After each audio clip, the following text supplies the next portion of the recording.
제가 강남중앙침례교회에 지금부터 한 19년 전에 오래 있지는 않았고 1년 정도 제가 사역을 했었습니다. 하고 제가 지금 목회하는 지역으로 부름을 받아서 내려가서 담임 목회를 한 지가 지금 18년쯤 된 목사입니다. 여기 와보니까 옛날 추억들이 많이 새록새록 나고 마음이 뜨거워진다는 생각이 들었습니다. 참 좋은 교회에 와서 설교할 수 있게 되어서 반갑고요. 그리고 또 우리 최병남 목사님, 제가 자랑하지 않아도 여러분들 익히 잘 알고 계시죠? 멋진 목사님이시고 강남중앙침례교회의 큰 복이라고 저는 생각합니다.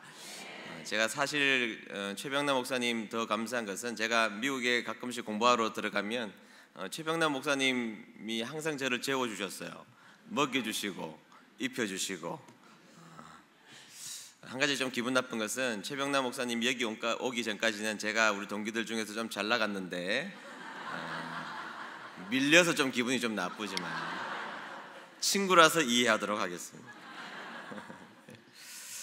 저는 오늘 여러분들과 함께 주님이 기념하시는 사람이라는 제목을 가지고 하나님 말씀 증거하도록 하겠습니다. 우리가 사람들은 다 양면성이 존재하죠. 어떤 사람이 다 좋은 것만은 아니고 또 어떤 사람들이 다 나쁜 것만은 아니라고 말할 수가 있습니다. 그래서 장점도 있기 마련이고 반대편에 단점이 있기도 마련이라는 것입니다.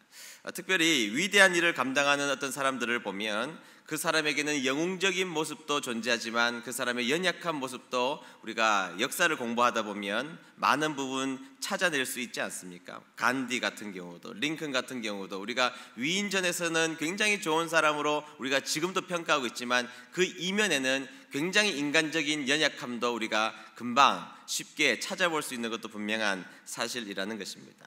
자, 그럼에도 불구하고 어떤 사람을 기념하는 어떤 위인전을, 그 사람을 높이 평가하는 위인전을 우리가 기록한다고 하면 항상 우리는 그 사람의 장점을 부각시키는 일들을 항상 해야 하지 않는가 하는 생각들이 듭니다. 제가 꼬마 때 항상 학교에서는 위인전을 읽으라고 그렇게 선생님들께서는 말씀해 주셨습니다. 그런데 그 위인전을 읽어보면 항상 그 위인들의 장점들을 부각시켜 놓죠. 꼬마는 꼬마라서 장점이었고 성장기에는 성장하면서도 무엇인가 아름다운 모습이 있었고 성장하여서도 더 복된 모습이 있었다는 것을 부각시켜서 그 사람의 장점을 기념하여 위인전을 적는 모습을 많이 볼 수가 있습니다. 그래서 작가들이 철저하게 그 사람의 약점을 감추고 그 사람의 강점을 높여주는 것이 보통 위인전에서 드러나는 책들의 모습이라고 말할 수가 있는데요. 자, 그런 관점에서 보면 오늘 우리가 읽었던 이 본문은 굉장히 우리를 혼란스럽게 만드는 본문이라고 말할 수가 있습니다. 왜냐하면 우리가 읽었던 이 본문의 표제어, 다시 말해서 제목에 보면 이렇게 제목이 되어 있어요. 다윗을 기념케 하는 시, 혹은 다윗의 기념하는 시, 이렇게 되어 있기 때문이라는 것입니다. 자, 이 시편을 누가 썼느냐는 학자들마다 의견이 굉장히 나누어져요. 다윗이 썼을 것이다라고 말하는 사람들도 있고 어떤 사람들은 아니다, 다윗을 잘 아는 사람이 썼을 것이다라는 주장들도 있지만 중요한 것은 우리가 읽었던 이 시편 38편은 다윗에 대해서 쓰고 있는, 다윗을 기념하고 있는 시라는 것은 부인할 수 없는 분명한 사실이라는 것이죠. 근데 여러분, 우리가 다윗을 기념하는 시라고 말을 하면 우리가 옛날부터 익히 들었던 다윗의 장점들이 얼마나 많이 있습니까? 저보고 다윗을 기념하는 시를 저에게 적으라고 명령해 주신다면 저는 이런 것들로 다윗을 기념하는 시로 가득 채울 것 같아요. 먼저는 우리가 너무나 잘 알고 있는 다윗과 골리앗의 싸움이죠. 그 싸움은 단순하게 그냥 전쟁을 이겼다 정도의 싸움이 아닙니다. 하나님의 자존심이, 하나님의 군대가 땅바닥에, 그 하나님의 자존심이 땅바닥에 떨어져 있는 그 현장 가운데 아무도 나서지 않는 그 상황 속에서 다윗이 하나님의 이름을 더 높이기 위하여서 그 적진 가운데로 들어가서 골리앗을 이긴 것은 땅바닥에 떨어진 하나님의 자존심을 높여드리는 그의 위대한 행동이었다는 것이죠. 땅바닥에 떨어진 하나님의 자존심을 저기 위로 올려드리는 이 다윗의 위대한 모습을 기념하여 기록했을 것 같습니다. 그것이 아니라면 얼마든지 많이 있습니다. 사무엘상 23장에 나오는 그의 뜨거운 충성을 그리고 순종을 저는 기념할 것 같습니다. 다윗이 어느 날 사울에게 피하여서 어디까지 도망갔느냐? 헤레 수풀가라는 곳까지 도망을 가게 됩니다. 자, 우리나라 지도로 굳이 제가 말하자면 저기 포항 저 끝까지 도망가게 된 것이죠. 헤레 수풀가에 도망가서 그곳에서 숨어 있게 되었습니다. 그 당시에 명목상 왕은, 실제 왕은 사울이었고, 사울은 다윗을 죽이려고 쫓아다녔고, 그래서 저기 헤레 수풀가까지 도망가게 되었던 것입니다. 그런데 그곳에서 하나님께서 한 가지 소식을 알려주시는데, 그일라 백성들에게 블레셋이 침공하여 그일라 백성들이 고생하고 있다는 내용들에 대해서 하나님이 알려주십니다.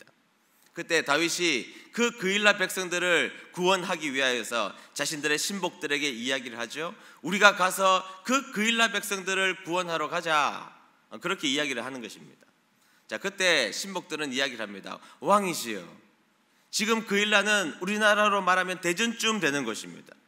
한반도의 중간 한복판에 해당하는 그곳까지 우리가 그일라로 가는 그 여정 속에 우리는 잘못하다가는 사울의 군대에게, 그리고 블레셋 군대에게 협공당하여 우리는 죽을 지경에 빠지게 될지 모릅니다. 아니면 어떻게 해서라도 우리가 가서 성공했을지라도 우리는 그 이후에 훨씬 더 곤란한 일을 겪게 될 것이라고 브리핑을 머리 좋은 사람이 다윗에게 해주게 되는 것입니다. 하나님 앞에 다시 물어봅니다. 하나님, 어떻게 할까요? 자, 하나님의 명령은 조금 더 변하지 않습니다. 네가 가서 그일라 백성들을 구원해 주어라. 그래서 자기의 신복들과 함께 그일라로 가서 고통당하고 있는 그 사람들을 구원해 주는 장면을 우리가 만나게 됩니다. 역시 예상대로 그곳에 가서 그일라 백성들을 구원해 주기는 하였지만 그 이후에 다윗은 훨씬 더 곤란한 인생을 살게 되었던 것입니다. 다시 말하면 자신의 인생 가운데 뻔하게 고통이 있을 것이 예상됨에도 불구하고 하나님께서 주신 명령이었기 때문에 그 명령을 또박또박 철저하게 지켜나가는 이 다윗의 순종, 다윗의 충성, 우리가 얼마든지 기념할 만한 내용이라고 말할 수 있지 않겠습니까? 자, 그것이 아닐지라면 또한 다윗의 인격을 우리는 기념할 수 있으리라고 생각합니다. 사무엘하 16장에 가보면 패망한 사울 집안의 시므이라는 사람이 다윗을 따라다니면서 돌을 집어던지면서 이 비루한 자여 하면서 다윗을 욕하기 시작합니다. 이스라엘 백성들이 가장 싫어하는 욕이 비루한 자여, 피를 흘린 자여, 이 이야기를 굉장히 싫어하는 욕인데 패망한 왕족의 시므이라는 하찮은 인간이 왕정국가의 다윗 왕에게 감히 비루한 자라는 욕을 하면서 돌을 던져요. 자, 그 모습을 보고 아비새라는 장군이 왕이시여 나에게 한 말씀만 하십시오.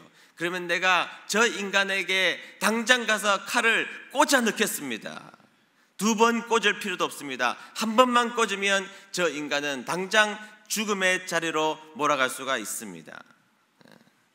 왕이시여, 죽은 개가 지저대면 우리가 가서 얼마든지 죽일 수 있습니다. 명령만 내리십시오. 자, 그렇게 할 수 있죠. 그러나 다윗은 뭐라고 이야기합니까? 하나님이 저 사람을 통하여서 나에게 들려주시고자 하는 하나님의 말씀이 있을지도 모른다고 말하면서 그를 살려줍니다. 그러니까 여러분, 다윗을 기념하려면 이러한 다윗의 위대한 점이 굉장히 많이 있기 때문에 그런 것들로 다윗을 기념할 수 있는 내용들로 가득 채울 수 있는 내용들이 얼마나 많이 있습니까? 그런데 여러분, 오늘 성경 말씀은 다윗을 기념하는 시라고 말해놓고 그러한 다윗의 위대성을 단 한 개도 이야기하고 있지 않다는 것입니다.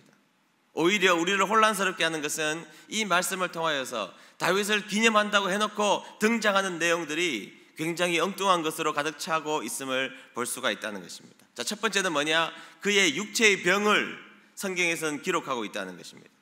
3절에 보면 그의 몸이 성한 곳이 없다 이렇게 말하고 있다는 것이죠. 자, 그의 몸이 성한 곳이 없기 때문에 걸어다니는 종합병원이 다윗이었다고 이야기하고 있습니다.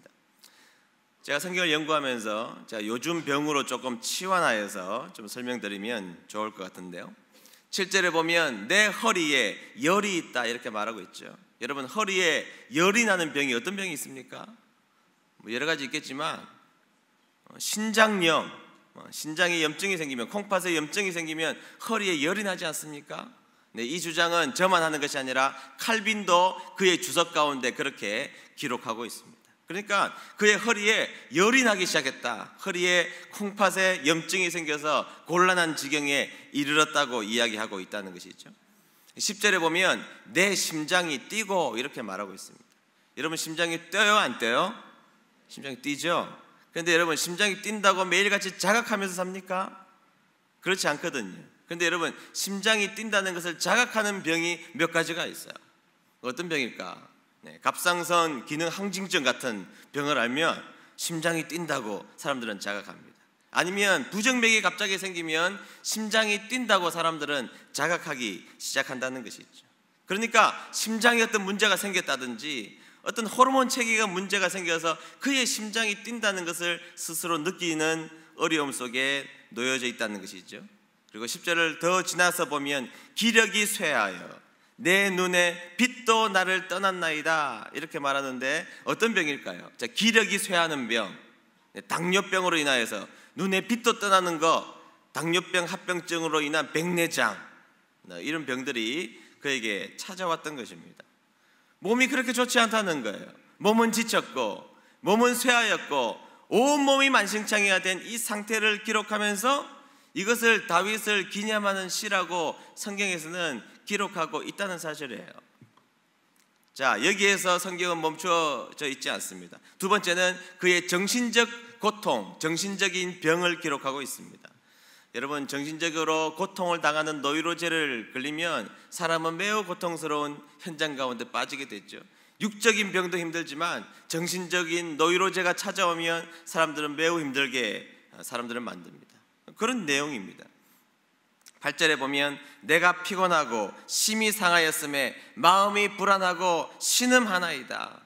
정신적인 우울증, 불안장애, 공황장애 그런 병들이 찾아와서 굉장히 고통 가운데 거하는 자신의 인생을 살아가고 있다 이렇게 설명하고 있는데 그것을 가지고 다윗을 기념하는 시다 이렇게 성경에서는 말하고 있다는 것입니다. 갈수록 곤란한 지경에 빠지는 것이죠. 여기에서 멈추어 있지 않습니다. 세 번째는 사람들 간의 관계가 끊어졌음을 성경에서는 이야기하고 있죠. 11절을 보면 이렇게 말하고 있습니다. 나의 사랑하는 자와 나의 친구들이 나의 상처를 멀리하고 나의 친척들도 멀리 섰나이다. 아멘. 자, 이 얘기가 무슨 이야기죠? 자, 이 다윗은 지금 병에 걸려 있습니다. 정신적으로는 피폐해 있습니다. 그럴지라도 자신의 주위를 찾아와서 자신의 등을 두들겨주며 밥 한 공기를 사주면서 힘을 내라고 용기를 내라고 말하는 그런 사람이 있다면 다시 일어날 수 있지 않습니까? 우리가 일어난 이유가 뭐죠? 때로는 우리가 낙심해 있을 때에 같은 성도들이 식사 한 끼 대접해 주면서 용기 내라고 힘내라고 말해줬던 그 한마디의 기억이 같이 기도해 줬던 그 기도가 우리를 살려냈지 않습니까? 자, 그런데 오늘 성경 말씀에는 몸도 아프고 정신적으로 피폐해 있음에도 불구하고 주위에 있는 친척들과 가족들과 사람들이 다 떠나버리고 말았다는 거예요. 아무도 다윗 주위에 남아있는 존재들이 없었다는 것입니다. 평소에는 자기를 사랑한다고 말했던 사람들이 다윗이 아프고 곤란하고 위기를 겪자 다 다윗을 떠났다는 것입니다. 그런데 성경에서는 이런 다윗의 곤란함을 적어놓고 이것을 통하여서 다윗을 기념한다고 오늘 우리에게 설명하고 있다는 것입니다. 여러분 한 가지 물어보면 지금 다윗을 기념하는 시는 다윗의 전성기를 말하고 있는 것입니까? 아니면 다윗의 인생의 밑바닥을 이야기하고 있는 것입니까? 전자입니까? 후자입니까? 네, 후자죠. 그의 인생의 밑바닥을 기록해놓고 성경에서는 지금 이 말씀을 통하여서 다윗을 기념하고 있다는 것입니다. 여러분 이해가 되십니까? 저는 이 말씀을 읽으면 읽을수록 딜레마에 빠졌습니다. 그러나 여러분 이 성경 말씀을 오늘 읽지는 않았지만 끝까지 우리가 착실하게 읽어 나가면서 왜 이 시편은 다윗을 기념하는 시라고 말했는지를 우리는 잘 찾아낼 수가 있습니다. 이유는 너무 간단합니다. 그 이유는 인생의 고통과 인생의 고난이 켜켜이 쌓여있는 그 현장 가운데서도 다윗은 하나님을 붙드는 그 신앙, 자신의 구원자 되시는 분은 유일하게 하나님밖에 없음을 절대로 놓치지 않고 그의 인생을 살아갔던 그의 인생을 모습을 성경에서는 계속해서 기록해 놓으면서 그것을 통하여서 우리는 다윗을 기념하고 있다, 이렇게 말하고 있다는 것이죠. 소망의 끈, 희망의 끈을 세상에서 찾는 것이 아니라 하나님 붙잡으면서 그 소망의 끈을 찾아갔던 사람, 그 사람이 다윗이었다는 것을 말해주기 위함이라는 것입니다. 여러분, 우리의 인생이 평탄할 때도 하나님 붙잡아야 할 줄로 믿습니다. 그러나 여러분, 우리의 인생이 고난과 절망과 오늘 다윗이 경험했던 이 절망이 켜켜이 쌓여있는 어떤 현장 속에서도 우리는 반드시 우리가 붙잡아야 될 유일한 한 구원자는 예수 그리스도밖에 없음을 믿고 그분을 붙잡는 신앙을 가지는 저와 여러분 되시기를 주의 이름으로 축복합니다. 그리고 하나님은 그렇게 하나님을 붙들고 의지하는 자를 하나님은 기념하신다는 거예요. 오늘 우리의 형편과 오늘 우리의 사정과 상관없이 우리가 하나님을 붙들고 있는 인생으로서 오늘을 살아가고 있다면, 오늘의 인생의 경험들을 하나님 붙드는 인생으로 채워가고 있다면 하나님은 그 모습을 기념하는 줄로 믿습니다. 저는 개인적으로 제가 섬기는 은혜드림교회를 참 사랑하고 아름다운 교회라고 믿으며 목회를 합니다. 그것은 우리 교회가 지방에서 부흥을 침례교로서 많이 했기 때문에 그것도 기쁨이고 만족이겠지요. 외형적으로 교회가 건축을 잘했기 때문에 오늘 목사님께서 칭찬해 주셨는데, 네, 그것도 우리 교회의 자랑의 한 모습이라고 말할 수가 있을 것입니다.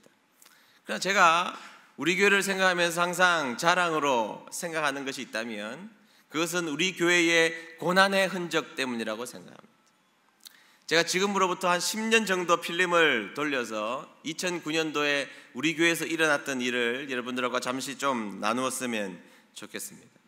제가 2009년쯤, 지금은 제가 그렇게 살이 찌지 않았죠. 그때는 굉장히 살이 쪘습니다. 그러니까 와이셔츠가 지금 이게 100 사이즈인데 100 사이즈가 도무지 맞지 않았던 그런 몸을 가지고 있어서 이 공인으로서 이렇게 살아서는 안 되겠다, 이렇게 생각하고 제가 자전거를 타기 시작했습니다. 그 몸무게를 13kg나 제가 뺀 겁니다. 빼고 지금 이 몸으로 지금 서 있는 것이 있죠. 13kg를 제가 운동 열심히 해서 몸을 이렇게 날씬하게 건강하게 만들었는데요.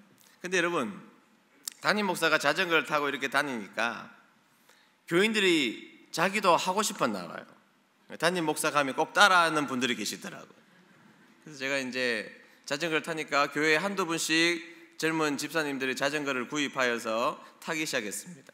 나중에는 거의 20분 가까이가 자전거를 사서 타고 다녔는데, 주일날 오후 예배 마치면 라이딩을 한번 하고, 그러니까 집사님이, 목사님 우리 일주일에 한 번만 타면 좀 아쉬우니까 주중에 한 번 더 만나면 어떨까요? 그래서 주중에 한 번 더 만나서 라이딩을 하기 시작했습니다. 즐겁게 타고 열심히 운동했습니다. 교인들과 친교도 나누었습니다. 근데 2009년 6월 18일 목요일 저녁입니다. 같이 운동을 하고 밤에 저녁 8시가 넘어서 저기 김천에 가면 직지사라는 곳이 있거든요. 절이. 거기서부터 쭉 이제 시내까지 내려오는 길이었습니다. 저는 선두에서 두 번째 서 있었는데 갑자기 뒤에서 쾅쾅 하는 금속성 충돌 소리가 크게 두 번이 났습니다. 제가 놀라서 뒤를 돌아다 보았더니 알고 보니까 음주를 한 경찰관이 교통 시그널을 어기고 뺑소니로 우리 교회 집사님 두 분을 그 자리에서 즉사하게 만든 것입니다. 이게 9시 뉴스에도 대대적으로 몇 날 며칠이 났던 뉴스인데요. 한 분은 교회 약사하셨고 한 분은 교사시고, 앞으로 제가 목회를 하면 이분들과 함께 교회를 건강하게 세워 나가야 될 아주 멋진, 교회에서 충성스럽고 헌신적이고 모범스러운 가정을 뽑으라면 이 가정을 뽑을 수 있는 그 가정의 그 두 분이 담임 목사와 같이 운동하다가 그 자리에서 돌아가신 거예요. 여러분, 얼마나 교회가 시험에 들 일입니까? 담임 목사는 살아있는데 같이 갔던 집사님 두 분이 그 자리에서 돌아가셨으니 얼마나 고통스러운 일이 아닐 수가 없지 않겠습니까? 6월 18일 날 그 일이 있었습니다. 그 일을 잊고 나서 이 고통을 견디지를 제가 못했습니다. 그런데 2개월이 더 지납니다. 8월 말이 되었는데 저하고 10년 같이 목회했던 목사님이 계세요. 그 목사님은 나중에 유학 가서 세미안교회의 부목사님으로 지금은 사역하고 있는 목사님이신데, 그 목사님이 늦게 결혼을 했어요. 그래서 15개월 된 딸이 하나 있었는데 병명도 좀 어색한 용혈성 요독 증후군이라는 병에 걸려서 15개월 된 딸이 3, 4일 투병하다가 또 세상을 떠나는 거예요. 그 당시엔 교회가 그렇게 큰 교회가 아니었기 때문에 교회가 큰 충격을 받았는데 2개월 만에 또 다른 충격을 저희들이 받게 되었던 것입니다. 그러니 이건 교인들의 마음이 물같이 녹아내리고, 목사인 저도 중심을 잡으려고 애를 썼지만 너무너무 힘든 고통의 나날들을 보낼 수밖에 없었습니다. 그리고 나서 2개월이 또 지나갑니다. 우리 교회에 저하고 어릴 때부터 친구였던 집사님이 지금도 역시 교회를 다니시고 헌신 열심히 하시는 집사님이신데, 갑자기 목욕실 문이 급하게 두들기는 소리가 나요. 그래서 문을 열어줬더니 이 집사님이 자기 아들을 안고 왔는데, 목사님, 우리 아들이 좀 이상해요. 그 아이들이 6살 난 아이인데 목사한다고 그랬거든요. 그런데 그러면서 옷을 이렇게 벗겨서 보여주는데 온몸에 멍이 들어있는 거예요. 알고 보았더니 백혈병에 걸린 거예요. 우리 교회에서 아주 중심적인 일을 하던 이 집사님의 아들이 백혈병에 걸려서 9개월 서울대학병원에서 투병하다가 또 세상을 떠나는 겁니다. 여러분, 이 일이 6개월 사이에 우리 교회에 밀어닥친 일입니다. 여러분, 이 고난을 어떻게 견뎌나갈 수 있습니까? 여러분, 저를 원망하고 교인들이 떠나도 저는 아무 말 할 수 없는 사람이고, 교인들이 하나님 살아계시지 않는다고 이야기해도 저는 거기에다가 어떠한 반박도 할 수 없는 형편 속에 놓여져 있는 상황이었던 것입니다. 이 반복된 고난 앞에서 제가 할 수 있는 일은 아무것도 없었습니다. 너무너무 무능했고 너무너무 초라했고 내가 할 수 있는 일이 아무것도 없다고 느끼는 시점이었습니다. 6개월 사이에 반복된 고난을 저희들은 견딜 수가 없다고 생각을 했던 것입니다. 아니, 목사인 저는 어떻게 해서라도 견딜 수가 있겠는데 우리 성도님들은 이 어려운 상황을 어떻게 견뎌낼 수 있을까? 그런데 사고를 당하여서 남편을 잃은 이 두 여자 집사님, 남편을 저기 산에다가 묻고 돌아와서 한 분은 새가족 위원장이셨고 한 분은 예배 시간에 아이들이 떠들면 그 아이들을 안고 나가서 보살피는 일들을 감당하는 분이셨습니다. 남편을 저 산에다가 묻고 돌아와서 그 다음 주일부터 이 새가족 위원장 되시는 이 여자 집사님은 새가족 옆에 앉아서 그 새가족을 돌보기 시작하는 겁니다. 그리고 또 한 집사님은 아이들이 울면 자신도 눈물을 흘리면서 그 아이들을 밖으로 안고 나가서 요구르트 주고 격려하고 울지 마라 그러고 하는 일들을 그 다음 주부터 이 두 집사님이 감당하기 시작하더라는 거예요. 그 부목사님은 아이를 장례 치르고 나서 저에게 찾아왔습니다. 목욕실에 찾아와서 저에게 그렇게 이야기했습니다. 목사님, 감사해요. 제가 이 교회에 와서 교육 전도사가 되었고 전도사가 되었고 그리고 결혼도 했고 목사 안수도 받았고 그리고 딸도 낳았고 그리고 이 딸도 천국 보낼 수 있어서 목사님 너무너무 감사해요. 그리고 목사님, 제가 목사님에게 힘이 되어드리지 못한 것 같아서 너무너무 미안합니다. 저도 울고 그 부목사님도 같이 울었죠. 제 친구 집사님 부부는 7월 달에 화장을 하고 그 아이를 묻었죠. 그런데 그 다음 날부터 우리 교회에 여름 성경학교가 있었거든요.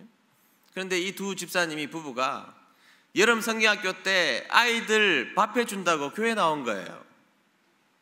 여러분, 교회에 뛰어다니는 그 아이들을 보면 땅에 묻고온 자기 아이가 보이지 않겠습니까? 아이들이 뛰어다니는 모습을 보면 얼마 전까지 자신의 품에 있었던 자신의 아들이 눈에 보이지 않겠습니까? 그런데 이 집사님 부부는 교회에 와서 밥을 하고 설거지를 하고 청소를 하는 등 그 여름 성경학교 그 2박 3일을 헌신하며 봉사하는 한복판에 섰다는 것입니다. 그러면서 이 극심한 어려움을 당한 이 집사님은 친구로서 목사님한테 너무 송구스럽다고, 앞으로 더 아름답게 목사님 섬기고 싶다고, 교회 섬기고 싶다고 그렇게 이야기하는 집사님이셨던 것입니다. 여러분, 어려움을 당한 그 성도님들이 주님의 일 한복판에 들어와서 주의 사역을 감당하기 시작하니까 교회가 다시 한 번 더 용기 내어 일어나 부흥하는 역사를 하나님께서 우리 교회에 선물로 주신 것입니다. 여러분, C.S. 루이스가 어떤 이야기를 했습니까? 하나님에 대한 사랑은 두 가지로 말할 수 있다는 거예요. 한 가지는 gift love라는 거예요. 주님 앞에 무엇인가 드리는 사랑. 그러나 하나님이 정말 원하시는 사랑은 need love라는 거예요. 그 말은 하나님이 필요하다고 하나님을 붙잡는 그 신앙의 모습, 그 신앙의 모습을 하나님이 오늘날 우리에게 요청하시는 사랑이라는 것을 우리에게 말씀해 주고 있다는 것입니다. 사랑하는 강남중앙침례교회 성도 여러분, 여러분들의 인생 가운데 또한 이 신앙생활을 하는 삶의 여정 가운데 왜 좋은 일들만 있겠습니까? 시험에 들 일도 있고 고난주간을 지나가면서 고통스러운 경험들을 우리가 하게 되는 일들을 만날 때가 있지만, 그때 여러분들의 믿음을 보여주는 귀한 성도님들 될 수 있게 되기를 축원합니다. 여러분들의 인생이 평탄할 때 하나님을 찬양하고 높여드리는 귀한 성도님들 되시기를 축복합니다. 그러나 인생의 어두운 골짜기를 지나가는 그 현장의 한복판에서도 여전히 하나님이 필요하다고 하나님 붙들고 하나님을 의지하는 백성이 되면 하나님은 그 속에 영광 받아주시고 여러분들의 삶을 통하여서 하나님의 위대한 역사를 이루어 가게 하실 줄로 믿습니다. 기도하겠습니다.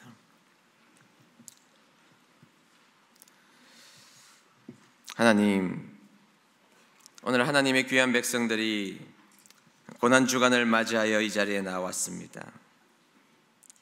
우리가 인생에서 처한 형편과 또한 우리가 가져야 될 좌절의 이유들이 아무리 합리적일지라도 우리 하나님을 의지하는 믿음을 꺾지 않게 도와주시옵소서. 혹 이 자리에 고난 때문에 낙심한 자들이 있다면 우리가 넘어질 때마다 한 번 더 일으키시는 우리 하나님을 다시 한 번 더 뜨겁게 만날 수 있도록 도와주시옵소서. 이 새벽에 주님 앞에 기도 제목을 들고 선 귀한 하나님의 자녀들이 이 자리에 나왔습니다. 만나주시고 상상 이상의 하나님을 경험할 수 있도록 도와주시옵소서.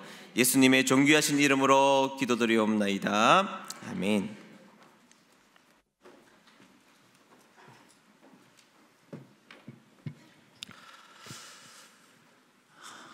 큰 은혜 받으신 줄 믿습니다. 우리 최인선 목사님 그 힘들고 어려운 기간들을 지내는 동안 저는 미국에서 목회를 하고 있었지만 그 모든 과정들을 함께 지켜보면서 김천 은혜 드림교회가 얼마나 강한 교회인지, 얼마나 복된 교회인지 제가 직접 경험을 했습니다. 그리고 한 분 한 분 얘기하는 그분들을 저도 알고 있는 분들인데, 고난이 이기지 못하는 믿음, 고난이 도무지 우리를 좌지우지 못하는 고난 위에 서 있는 믿음, 그러한 믿음들, 또 이번 고난 주간 기간 동안 여러분 가운데서도 그렇게 그 능력이, 심히 강한 능력이 나타날 줄 믿습니다.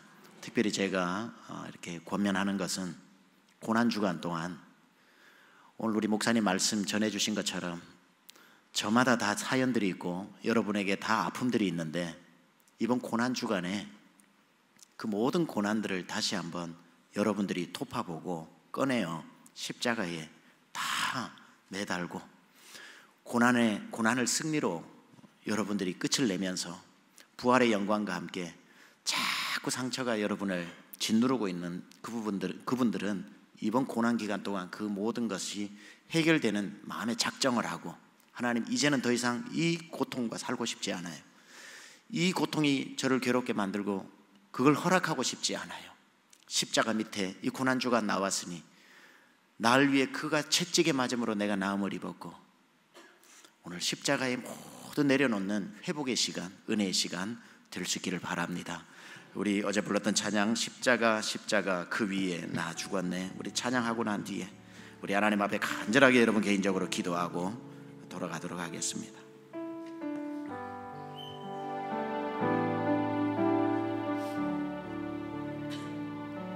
십자가 십자가 그 위에 나 죽었네,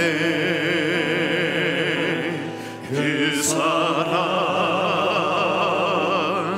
내 속에 강같이 은혜 그의 생명 그의 생명 내 속에 그의 능력 내 안에 그의 소망 내 삶에 나의 삶 주의 그의 생명 그의 생명 내 속에 그의 능력 내 안에 그의 소망 내 삶에 나의 삶 주의 것 십자가 십자가 그 위에 나 죽었네, 그 사랑 내 속에 강같이 우리 이 시간에 하나님 앞에 주의 이름 부르며 기도하실 때 이렇게 기도합시다. 하나님, 저의 고통을 다시 한번 죄송하지만 주님께 드립니다. 저의 고통을 주께 드리고 주의 능력 내 안에, 주의 소망 내 안에, 주의 생명 내 안에 바꾸어지는 시간 되게 하여 주시옵소서. 내 고통을 다시 한번 십자가 위에 주님이 날 위해 달리셨으니 그 주님 가지신 능력과 그 소망과 그 생명을 가지고 다시 우리 강남중앙 침례교회 하나님 일어나게 하여 주시옵소서. 두 손 들고 주의 이름 한번 크게 부르고 기도하겠습니다. 주여